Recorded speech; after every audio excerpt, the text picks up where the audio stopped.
이규보 선생은 1169년에 태어나 1241년에 돌아가신 고려시대의 대표적 문인 중에 한 분이죠.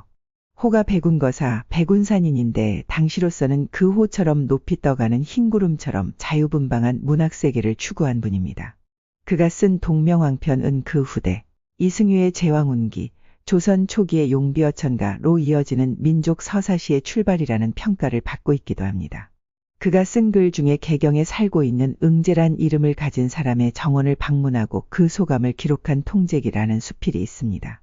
여러 사람들이 통인이라고 하는 양생 응제란 사람이 성, 북쪽에 집을 짓고 살고 있는데 꽃과 나무를 잘 접목시켜 기르며 그 원림이 좋기로 서울 그러니까 그때는 개성을 말하는 거지요. 에서 소문이 났다.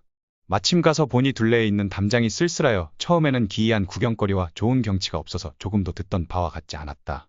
주인이 안내하여 그 동산에 이르러 두루 살피면서 좋은 경치가 있는 것과 소문이 난 것을 찾아보니 정원의 넓이가 1000평 남짓되는데 진귀한 나무와 유명한 과목이 쭉 늘어서 있어서 가까이 있으면서도 서로 침범하지 않고 떨어져 있어도 너무 멀지 않으니 이것은 모두 양생이 드물게 하고 빽빽하게 한 것을 고르게 하여 질서 있게 심은 것이다.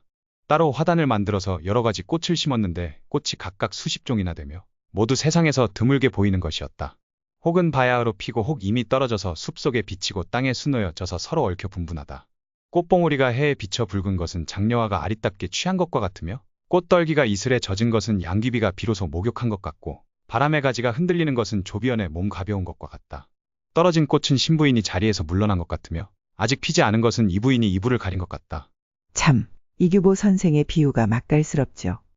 꽃이 눈을 일깨워 주는 것이 이와 같으므로 사랑스러워 차마 떠나지 못하고 풀을 깔고 앉았다가 한참 뒤에 일어나서 꽃이 피어있는 언덕으로부터 조금 북쪽으로 가니 곧 대, 단같이 쌓아 올린 걸 말하는 거죠. 대가 있는데 펀펀하기가 바둑판 같고 또 깨끗하여 자리를 깔지 않아도 앉을 만하다.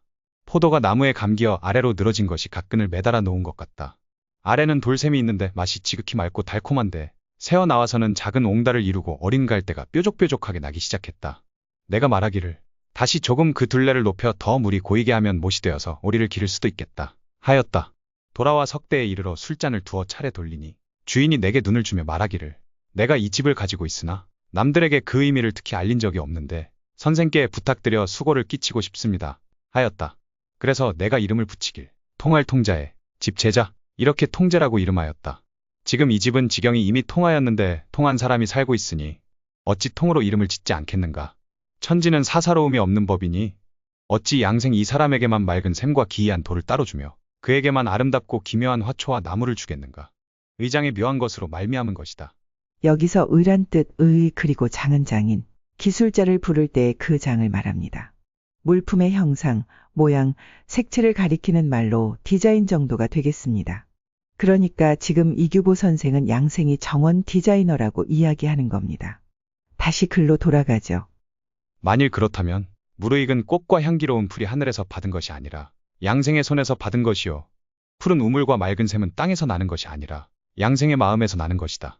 아, 내가 알지는 못하지만 이 집이 옛날에 다른 사람의 소유일 때에는 땅이 메마르고 동산이 황폐되었으며 풀은 거칠고 나무는 늙어서 만가지 경치가 가리워져 나타나지 못하다가 양생을 만난 다음에야 신선의 별장 같은 동리가 되었으니 가령 양생이 버려 두고 살지 않던가 또 다른 사람에게 소유를 넘긴다면 또 어찌 돼지 구유와 말 마구간의 땅이 되지 않겠는가.